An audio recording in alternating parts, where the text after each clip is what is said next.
Okay, welcome to mine and Tom's session, engagement and measurement. I think it is important to recognise straight away that we're not going to be talking communications alone. We're going to be talking about measuring engagement. Some of the conversations that we've had earlier today have been quite focused on communication, measuring it, and Fiona talked in great detail about the ways that she's using measurement as a mandate in organisations.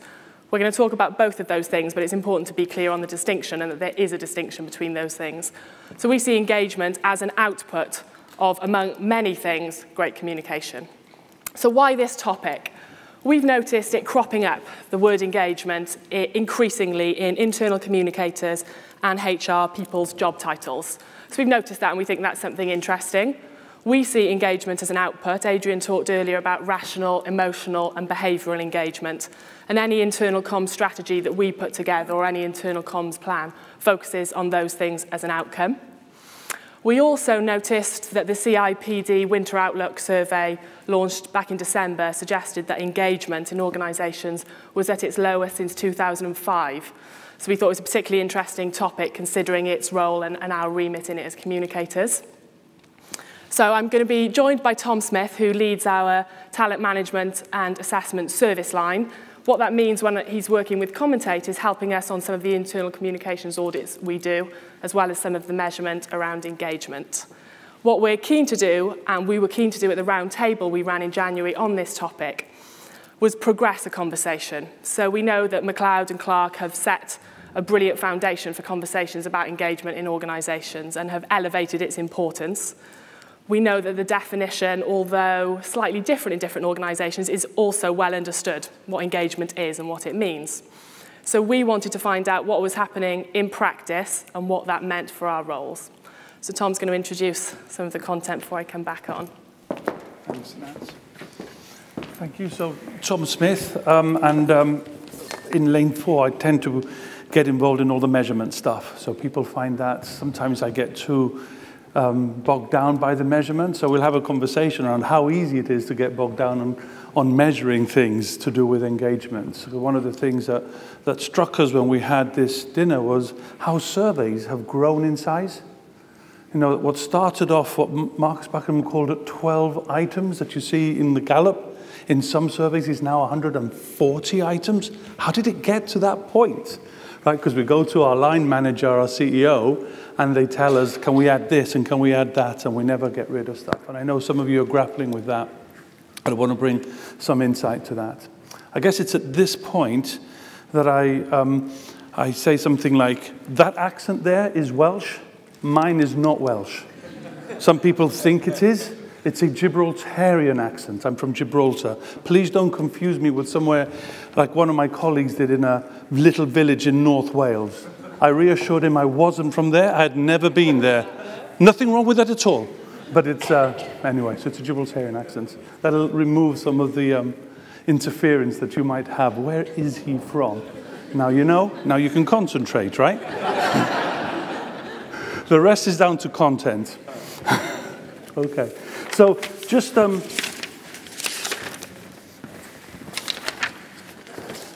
to home in on the issues that we're talking about over here. The big issue, as I've already alluded to, is very much around what's an effective use of measuring engagement in an organization. We're all having to wrestle with it, and some of the conversations that we've been having already today is at one extreme you have what George was highlighting and the impact he has with his CEO, and what Fiona is doing in an area just around communications and the value of data in making the case. So tying into what Johnny was talking about in the session before, this is very much around how can you use data around engagement to create shift in the organization. That's what we're talking about. So your role in the organization, when you're involved with the engagement piece of the agenda, is how do you go about using that data and needing to understand it to create shift in the organization. And my guess from networking with you guys over the coffee breaks and in my table and lunch as well is that we're all at different points in that scale. So Zara talked about it in her conversation, and in fact she was quoting Fiona, when Fiona said that 70% of the work that she does is strategic and 30 is tactical. And I think what we're talking about here is that different people are at different places. That some people might be, at the moment, 70% tactical, and if they're lucky, 30% strategic. How do you shift? So to use Johnny's language, how do we go from one to the other? And more importantly, what's the use of data in doing it? More data isn't the answer. And to what I said in my introduction, one of the concerns that we picked up from the roundtable that we had was that some organizations were disappearing down the data route by adding more data. So they would do a survey, for example, in September, October is usually typically the time when you do the survey, right? What time, how long does it take to process that data and communicate it? Probably 2 or 3 months, right? When you do all the line of business breakdowns and then communicate it, how up to date is that data at that point? So actually, whilst the intention is the right one, the impact very often isn't the one that's intended. When the CEO gets the data, or when the line of business gets the data, it may not have the impact that it would have had it been more instantaneous. So more data can slow you down. And that was one of the themes that we picked up from the roundtable with experienced practitioners, both, by the way, from HR and from corporate comms, but all involved with employee engagement, that more data, more questions isn't necessarily the answer. So the analysis also became quite interesting because we have so much data. The challenge then is, how do you simplify it? So I'm sure some of you are wrestling with, how do I get 400 pages worth of reports, 20, I don't know how many cuts of data that you might have, and synthesize it to some bullet points. And of course what happens is, we found in the conversations and certainly in our research, is that in simplifying it, you're almost dumbing down the data. So I'm not sure if that's been your experience, but certainly that's what was coming across in the conversations that we were having. So it would be reduced to top 5 items to address, bottom 5 items to address. Some people were able to do key driver analysis. Have you come across that? Where you're able to do a statistical correlation to see what items predict employee engagement the most. And of course, that would look different in different parts of the organization. So all of a sudden, we become a stats function, not a comms function or an HR function delivering important messages around engagement. So why are we interested in employee engagement? Surveys aren't getting to this bit over here, what McLeod does in his report, which is about the whole transformational piece. Surveys are asking so many questions that we're not looking at engagement as the outcome. We don't see it as the outcome. It becomes too much part of the data collection, and I think that's getting in the way. I think at its simplest, Austin, this is what Austin presented before. At its very simplest, and Nat will go on to talk a lot more about what this means from a comms point of view, but from an engagement point of view, what we're trying to do is measure across the 4 boxes. Right, some of the questions we ask is the message being received? It might be around the conversations that people are having by the water cooler or the coffee machine. We're trying to tap into it by asking a survey at a certain point of time. I think one of the innovations in the last few years that has worked really well is to do the pulse surveys, so that you do a sample of the population and you ask fewer questions. And certainly, if you were coming to lane 4 for advice and to help you do this kind of stuff, it's exactly what we'd be advocating. Don't do one big survey at the end of the year, do short surveys. Clearly, it depends on the size of the organization during the year for a sample of the population. Because it's got to be very quickly to turn around the data for management to make sense of it. Okay, but that's in effect what you're trying to do. You're trying to do more than that, but when you're doing an engagement survey, you're trying to tap into it. But why are you trying? What's the importance of engagement? It's not an exam question. I'm not expecting audience participation at this point. But what the literature has for a long time tried to do, what the researchers have tried to do, is prove the point that a more engaged workforce put that incremental effort, have that discretionary effort that they put in. That's why we do it. That's why it's a Comment8 Lane 4 thing. It's about performance. If it were just interesting, but didn't improve performance, why would we want to do it? Okay? So I want you to think and wrestle with that. What is the point of measuring this thing if it isn't about trying to see what impact it's having on performance? This is where I do want you to do a little bit of the thinking. Okay? What's the difference here between the two types of questions? The questions on the left and the questions on the right.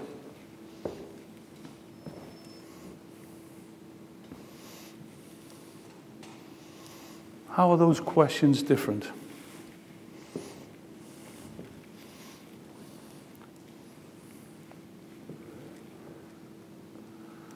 Okay. Anybody want to hazard a guess?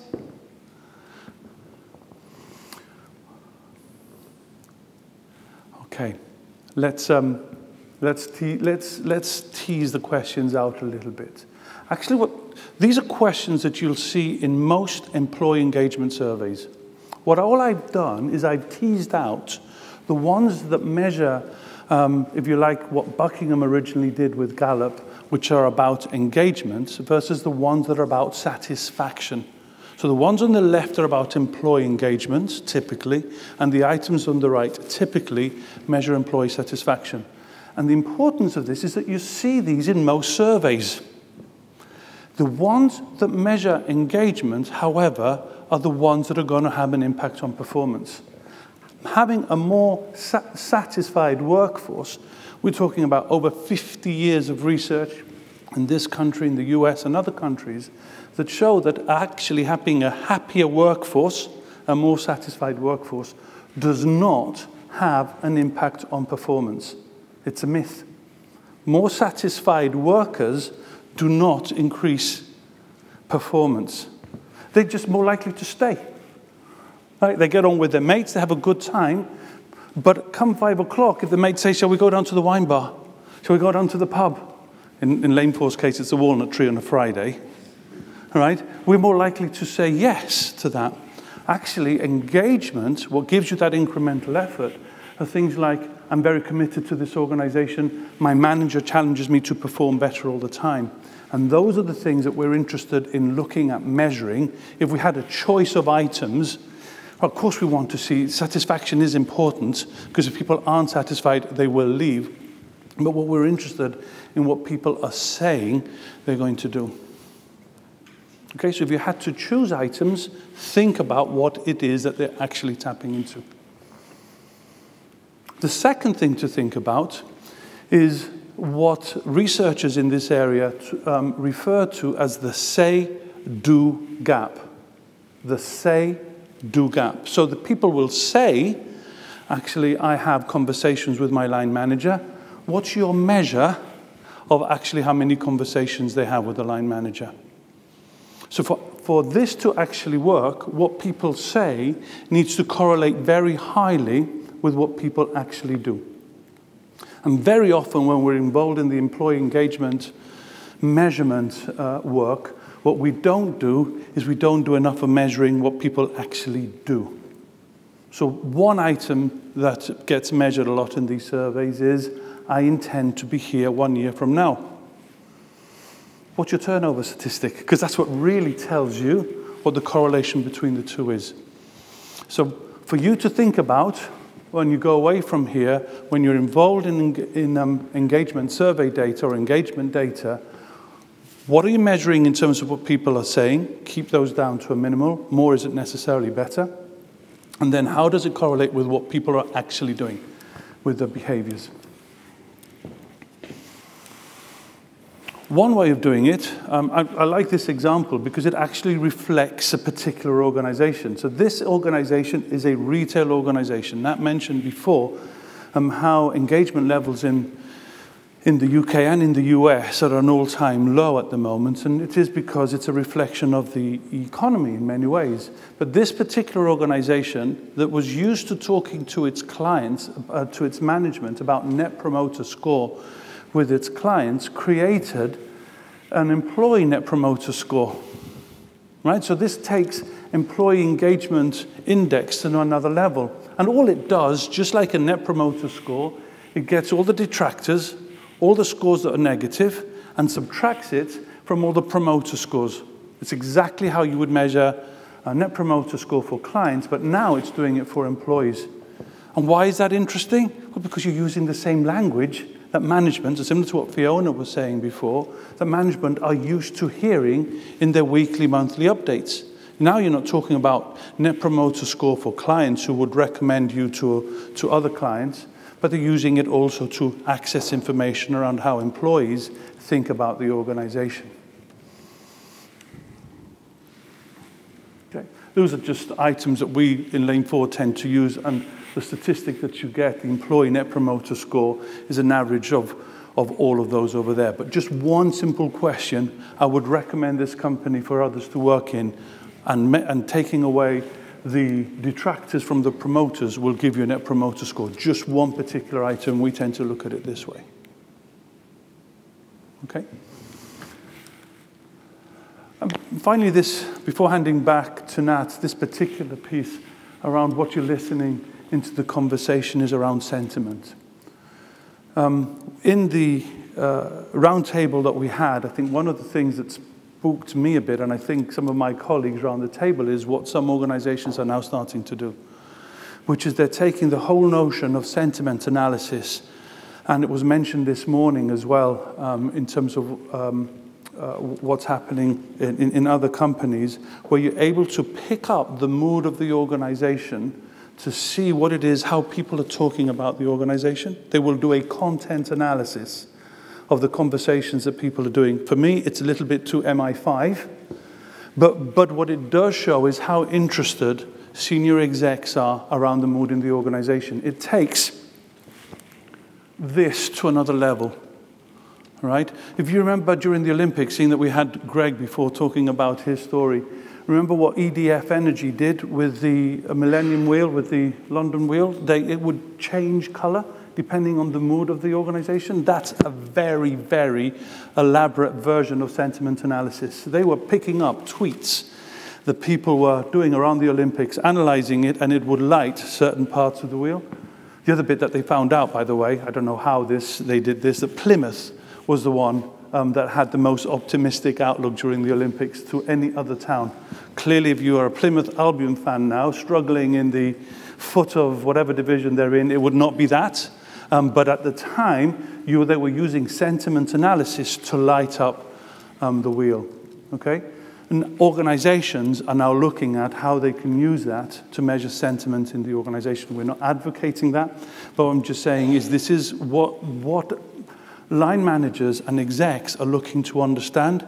I think it's more around the conversations you have. So take it back to what Johnny was saying, is how can you use data around engagement to shift the conversations that they're having. Okay, we'll leave a little bit of time for Q&A if you've got anything around the measurement piece on engagement, but I want to hand over to Nat to take on the conversation. Thank you. Oh, I'm going backwards. There we are. So what else did we find? What were some of the other core themes? Unsurprisingly, the leader's role as a communicator and as chief engager, if you like, came out really strongly. We found that you cannot delegate engagement. You can put a team in place who've got engagement in their job titles, whether that's IC or HR, but the leader cannot delegate the role of engagement. Engagement is at its greatest in an organization when the CEO sees their role for engagement in the same way that they see their role for financial results.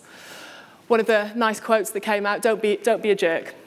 That was, some was philosophy, some was original philosophy when they joined an internal comms role and a CEO said to them, how should I approach my leadership communication? That was one of his top tips. On a serious note, that we know the best companies' correlation between engagement and leadership is 0.96. So if one is the most correlation, the greatest correlation you could have, we know the greatest way to impact engagement is through leaders' communication. When I think of what that means as an IC practitioner and how we need to engage with the leaders to help them understand that connection a little bit more perhaps, one of the things that we do is we try and make the distinction between data and information on one spectrum, and then message and content on the other spectrum.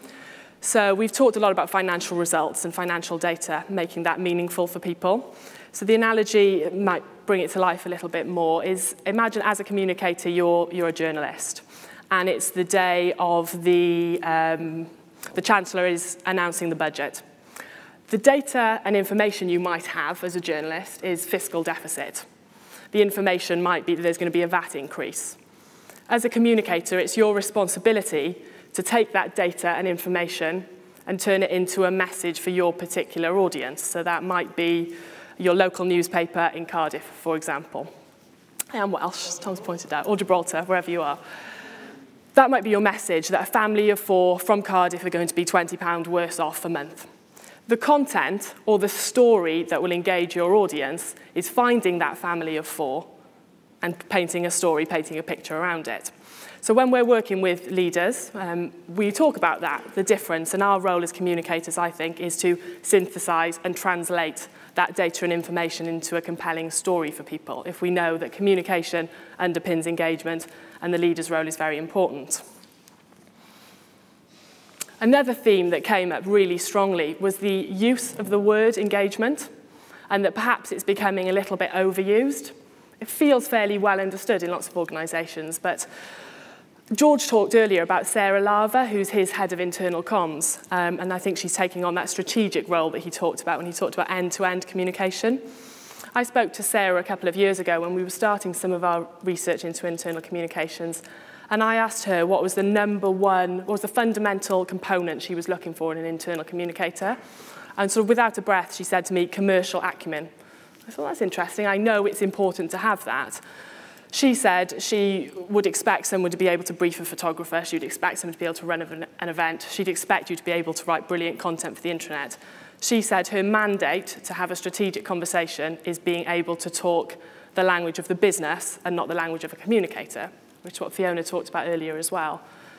So one of the core themes was talking to business leaders about increased retention, reduced absenteeism, employee advocacy, rather than the E word. I think Fiona talked about the C word, the communication word earlier as well.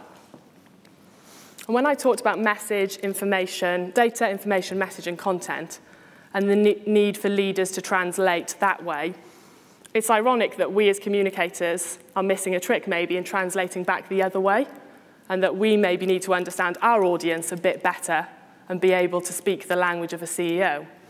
So if we're not credible as the person doing the finance data when it comes to our engagement or communications data, then how can we expect the data to be taken as seriously? So that came up as a pretty big theme. I mean, obviously, I've got issues with what's forward and what's backwards. Sorry. So finally, to summarise, and I'm sure this will capture a lot of what we've discussed already today, I think the internal communicator's role when it comes to measuring engagement and the engagement as an output is twofold. So we know that communications, if we take communications as a given, that it's a big enabler of engagement. First of all, I think it's our role to educate. And by that, I mean educate on the complexity of communication. Communication will often come up in any survey, particularly an engagement survey, as something that needs to be improved. But it is a massive capture-all topic. Communication needs to improve. What do people actually mean when they're saying communication needs to improve? I started the day by talking about the 8 elements of communication. And I think communication needs to be seen as much more than the output of an internal comms function.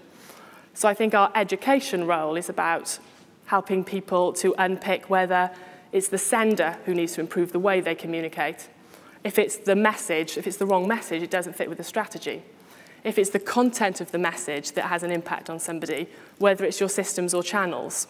And we do a lot of work on internal communications audits, so measuring how communication flows through an organisation.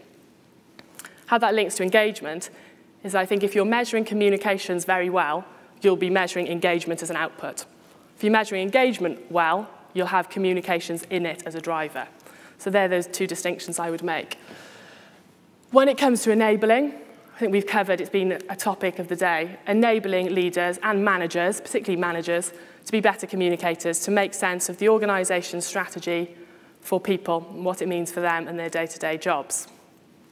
But before I close this session, I think it would be remiss of me to talk about educating and enabling others without us thinking about how we educate and enable ourselves, not necessarily just the people in the room, teams you lead, people who are new to the internal comms discipline. If engagement is continually coming up in our job titles, I think we need to be measuring with meaning and analysing with purpose. We need to understand what internal communications can be in a business if it's done well and the transformational impact it can have. And unless we're able to have those conversations ourselves, then how are we going to enable and educate others? So I think it would be remiss if I just said, do that to others, if we're not thinking about how we're sort of looking at ourselves, which I know is some of the content Johnny has covered earlier. That's it. I'm going to hand... Oh, no, we're going straight to a break, sorry. We're going straight to a break, sorry. We've got... Let me just check. Yeah, we've got a half-an-hour break now, final coffee break before we go into the final session of the day. Are there any questions on what we've just gone through? I'm sorry to feel like that's rushed. One or two questions, anybody? Or, I know Tom said that he'd leave some space. Or you could shout. Could you shout? You talked about NPS and the say-do gap. Has NPS been shown to be a particularly good leading indicator of what people actually end up doing? Yeah, it's actually it's a very good question. Certainly in market research, it's being used a lot because it does have they've been able to show that correlation. It's pretty new with employees, so it's new stuff to be able to report on. So there's no research that says high net promoter score means more engagement. It is a progression, however, on the employee engagement index, and that has been found to show that incremental effort. If you're interested in the area and you belong to the Corporate Leadership Council, they published a lot on that. They've done a lot of work on that, on employee engagement and what that means and how the impacts that has on things like talent management, etc.